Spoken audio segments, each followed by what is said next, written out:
Good morning, good afternoon. My name is Robert Schmid, also known as Mr. IoT. I am the Chief IoT Technologist for Deloitte with a deep passion for all things digital. And this week on Coffee with Mr. IoT, my guest is Dr. Joe Kvedar, the author of the book, The Internet of Healthy Things. And we're gonna talk about a topic that's high on my heart. We talk so much about predictive maintenance on machines. Why don't we do more predictive healthcare? Joe, good morning. Welcome. Thank you for being on the Welcome. show. Delighted to be with you and be part of this. And the simple answer to your question, although of course there's layers and layers of complexity under it, but the simple answer is we don't really have a economic mechanism to pay anybody for predictive maintenance. Maybe your health plan and your employer care a little bit about that. But the medical system is really about acute illness and about responding to aches and pains and symptoms. And we've really never turned that around. So it's about predictive health. We have the capabilities, the technologies to do it as you described, but we've never really created an economic engine to sustain it. So it's all about incentives, is what you're saying. If there would be more incentives, people would push more for it.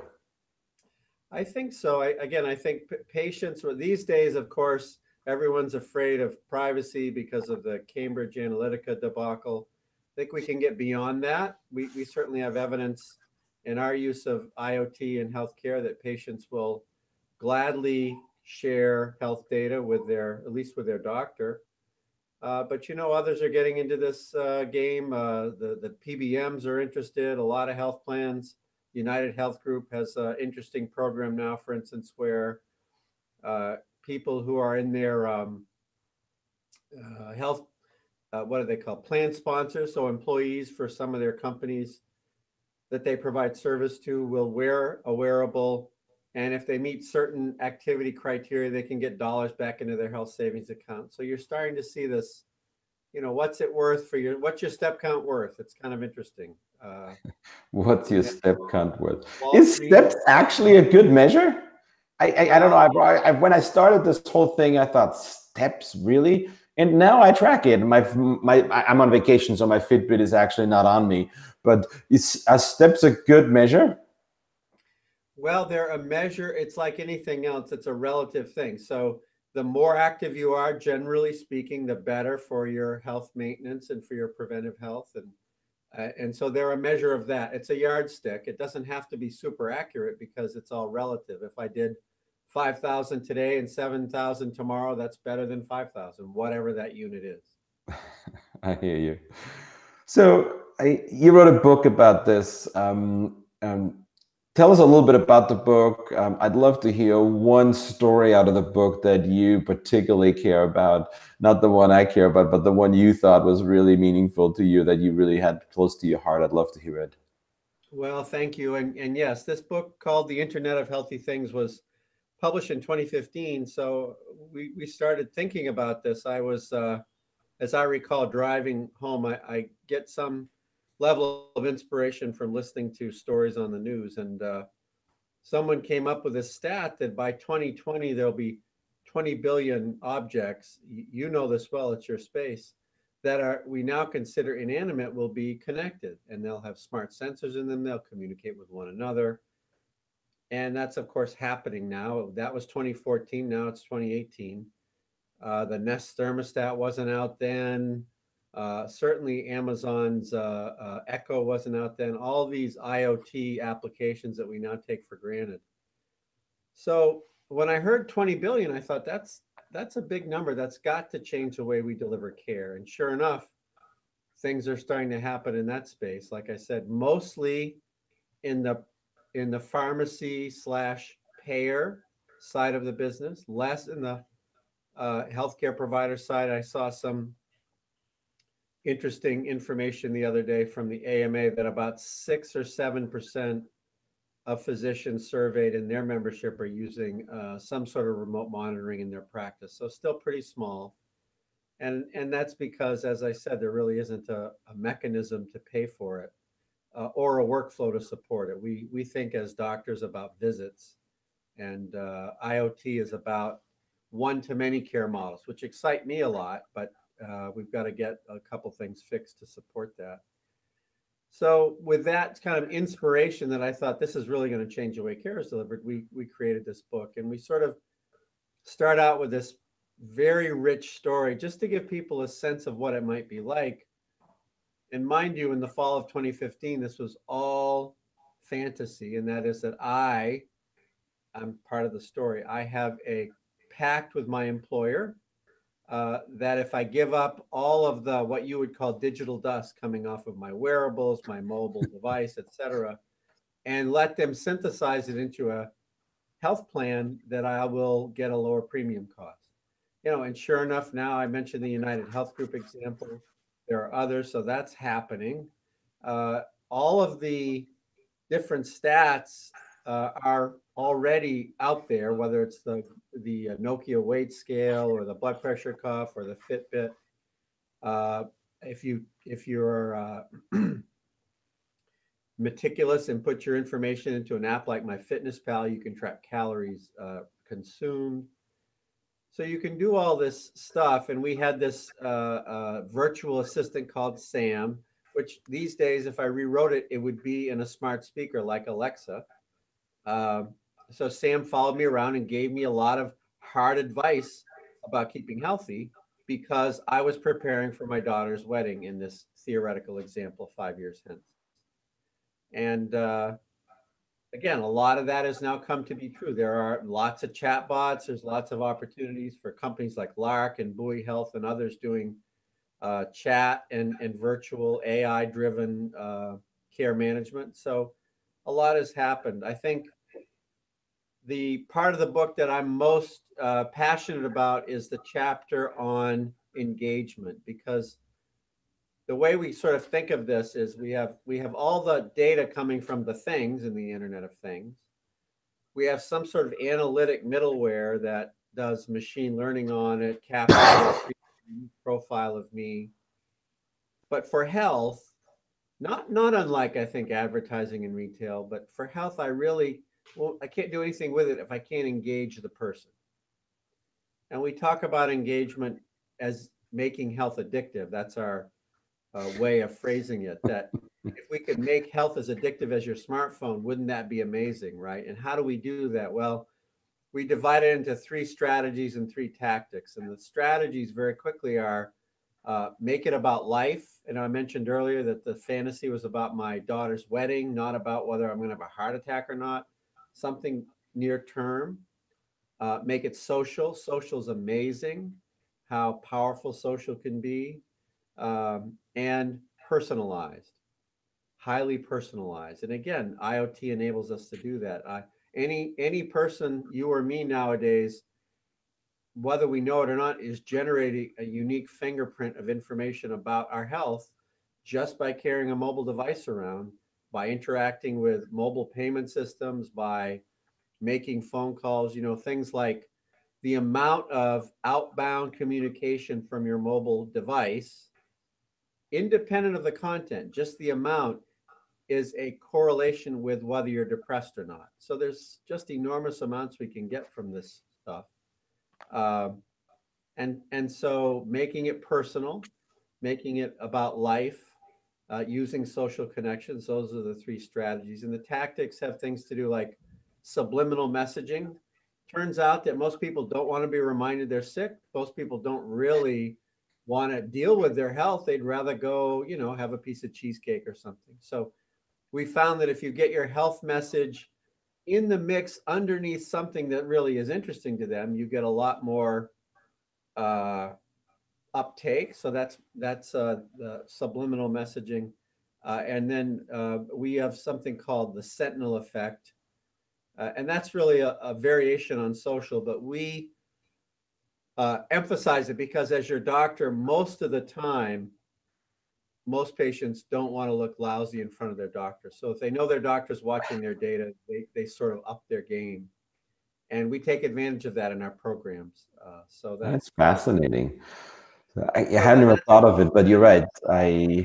We do go, there's also the truth thing, right? You can't really go and when you get recorded that way, what do you do about,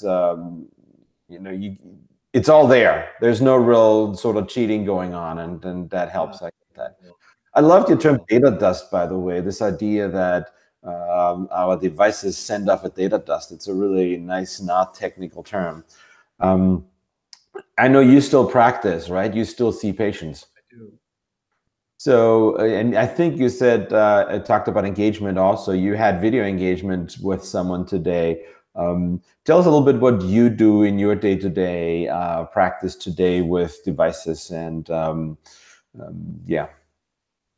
Well, I'm a dermatologist by training, so I have I actually see people for real in the office. I also give advice remotely to our primary care docs through our electronic record using images and history as a tool to help them triage. And I do online, or rather, sorry, video-based teledermatology with citizens of the island of Nantucket, which is 30 miles south of Massachusetts, and it's tough to get a dermatologist there. So those are all things that I do in the practice space. I also have a executive level position here at our delivery system. Partners is a delivery system in Boston that's anchored by Harvard's two largest teaching hospitals, the Brigham and Women's and the Mass General. It's a pretty large organization. We give care to about 40% of the citizens of Eastern Mass on a given day. So we're out and about, and we're committed to new models of reimbursement, value-based care, and for a number of reasons are making investments in telehealth, including monitoring patients with chronic illness in their home. And that's another program that I oversee, where we're set up now to enable someone to use an IoT device to generate a signal and then allow our clinicians to see that alongside of the rest of their medical information in the electronic record and use it as a tool to take care of them. So we talked a lot about video care, which I use even myself, right? Sometimes I don't want to go and sit in a doctor's office to just get some first advice, and it's really helpful. I wanted to also, we talked about weight and steps and eating. I am curious. By the way, if you just joined watching, you're watching Coffee with Mr.IoT, and today our guest is Dr. Joseph Kvedar, and we're talking about the Internet of Healthy Things. But to come back, I just read, and I want to go a little bit into the data dust side and the data collection. I'm curious about this. My fantasy has always been that I'd like to, rather than count calories and log what I eat, I'd like to have a way to where my body actually tells me, how does my body digest food? And, what do I put away in terms of fat versus what do I actually use up? Because I believe it's quite different. It depends on how much I work out and blah, blah, blah. But I'm curious from you, if you could choose any sensor on the body, where would you put it? Where would be your ideal place to have sensors on us that we don't have today or that we do have today? Well, that's a great question. It depends, of course, on the utilization. I think the form factors that wrist-worn things are fairly popular. They do a pretty good job for measuring, and I've seen prototypes of wrist-worn devices that will measure blood pressure and a variety of other things. So that's a promising form factor. One other one that's very popular that still has some challenges are adhesive patch type devices. And the challenges with those is that after a day or two, they start to give you a contact dermatitis and they can get very uncomfortable. I don't know that anyone has really sorted that out. One really interesting company that I follow is called Proteus Digital Health, based out of, I believe, San Diego. And they are, they have this ingestible radio that goes into a tablet and you wear a patch. And therefore, when you ingest your medication, you can learn all kinds of things about not only that you take it, because it's real time adherence, it's not anything but, there's no substitute. But you can also learn the physiologic effects because of all the stuff that the patch tracks. And again, I wore their patch for a couple of weeks. It proposes some challenges for long term. There's another company called Zeo. Well, actually, I forget. iRhythm but their device is the Zio, and it's a heart rhythm tracker. It's like a Holter monitor, but a much more elegant. And again, that I wore that because I was having some heart palpitations, and that gave me an enormous contact dermatitis. So the adhesive stuff is challenging. Um, People wear headband sensors to measure things like EEG, which is great for meditation, but not so great for kind of being out and about and people say, what the hell's that headband all about? So I think, the wearables is still a bit of a challenge. Ingestibles is interesting. Um, Implantables is interesting. So we're getting to the point now where, of course, we can put a whole computer on the head of a pin. And so being able to stick something under your skin that might give off a signal for several months, that maybe it's part of injectable birth control or something. I'm making these things up, but the use of the sensor data, or I should say, the ideal form factor is really determined by what you want to measure and how you want to use it. If I remember this correctly, the Apple Watch, they were realizing that they can actually do some predicting and some analysis on diabetes. Did I hear that right? I don't know that one. Apple Watch has done a lot, and of course, they have a lot of partnership kind of arrangements with people who are pretty excited about that technology. I know it does very well. I shouldn't say I know. I'm told it does very well in predicting heart rhythm abnormalities. Mm. And so the people have talked about how an Apple Watch could save you from atrial fibrillation, and so a lot of interest around that because these watches, the Nokia Steel that I wear tracks heart rate. They're not terribly accurate, but they can probably pick up a gross arrhythmia. Um, yeah, so I think Apple Watch has a lot of potential. It's an expensive tool and one that only connects to iOS. So I think that's a challenge. And we when we look at our view of the world as providers, is we want something that all of our patients can use, not just a small sample. So that sometimes creates a challenge. It's interesting though. I mean, expensive is relative, right? When you go to the doctor, $300 are pretty much gone very, very quickly. You don't have to be very sick to spend $300. So if you can think that you can actually prevent that, two visits to the doctor, the $300 are quickly recovered. And yes, I don't have it actually because I'm not on the Apple ecosystem. Yeah. I'm I just want to sort of like, switch gears for a second. When you wrote another book too, so you talked a little bit how things have changed since you wrote the first book. You have a second book. Tell us a little bit about that one. And I have to say, I'm fascinated by your straddling of being a doctor and actually driving programs like this. And I get it that you do. I get the desire for that, but it's still something I really admire. So, but tell us a little bit about the second book and what that's about. So this is called The New Mobile Age: How Technology Will Optimize the Health Span and Increase the Lifespan. That was motivated by another stat, right? This, and that was that it's always 2020 for some reason, but in 2020, for the first time in history, there'll be more people over 65 than under 5. And that is important because, I go back to care delivery for a minute and say, you alluded to this earlier, that if you want to get care from your doctor, almost always you get in the car and travel somewhere, and then you get a one-to-one interaction like we're having right now. And we're running out of people to do that. We literally are running out of people to do that. The amount of illness that is generated by people over 65 is staggering. You can't help it. No matter how much you try to stay healthy, you need more medical services the older you get. And that by 2050, 16% of our population will be over 65. Right now, it's about 6%. So we're not preparing well because we can't train doctors fast enough. We're not getting them onto this one-to-many. And IoT, the reason it's all related is because IoT, and you alluded to it, predictive machine uh, work. IoT enables one-to-many because it enables management by exception.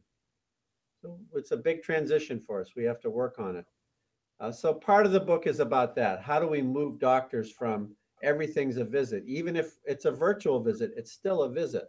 How do we move them from everything's a visit to more of a management strategy, a population level strategy? It's a challenge. The second or other, I shouldn't say half, but the other big theme in the book is about this thing called the health span.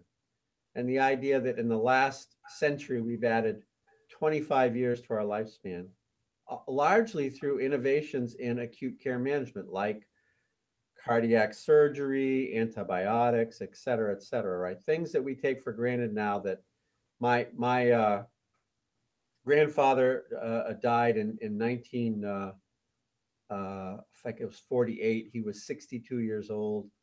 My father lived till he was 88, and he died in 2007. Likely I'll be well into my 80s or beyond. And that's because so many of the basic things are being fixed. But what we haven't done as a society is, what do we do with that extra 25 years? We still have this mental attitude that when you get to 65, we pat you on the back and tell you to go play golf and bridge and become a problem. You're going to become a burden. Aren't you excited to be a burden?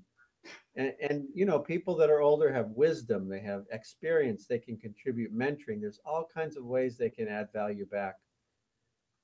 The other part of that that's interesting is that, and it all kind of ties up into a nice bow, but people who have a sense of purpose in their life. It's really fascinating research by a fellow called Eric Kim at the Harvard School of Public Health. People who wake up in the morning with some sense of purpose have fewer doctor visits, fewer hospital visits, more preventative care, they live longer, they live healthier lives.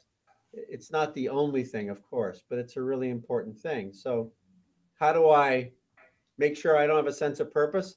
Pat me on the back and tell me to go play golf and bridge and become a burden. So societally, we have a big challenge there. And that's one of the things we write about in the book as well. Fascinating topic, to have purpose in life. Something we don't think as much of when we're young. There's so much to do, and then when we grow, sort of like go through the first middle of our part, I often think about this. I want to ask you a question coming back to the incentive. It's sort of like we're coming to the end of the show. I really am fascinated by this, and it really makes me so happy to hear you talk about this. But I wanted to ask you about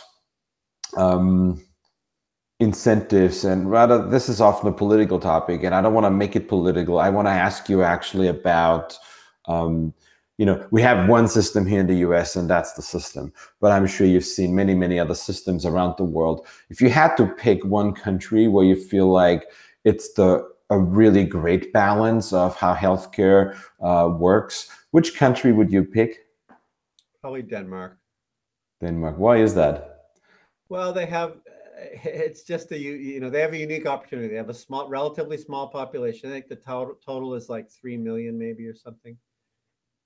It's a relatively small landmass, but they have enormous data. They have family tree records going back centuries. They have genetic data on everyone, and they're really tech savvy. So they're developing these phenotypic maps that go along with their genetic maps. They have one electronic record for the entire country, you know, so they just have an enormous opportunity to do health the right way. And because they're socialized, it's all about the health of the population. And so I admire what they're doing a lot. Very cool. Joe, I really appreciate your time. It looks like our coffee break is coming to a close. Thank you so much. A pleasure. And we'll look forward to seeing the YouTube video and making sure others get a look at it when it's posted on YouTube as well.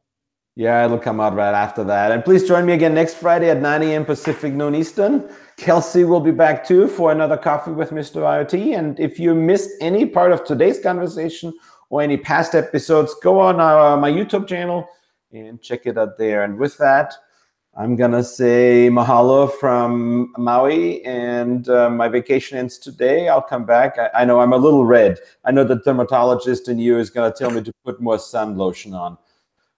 I will say that, yes. Have a good one now. Thank you so much. Have a good one. Bye-bye.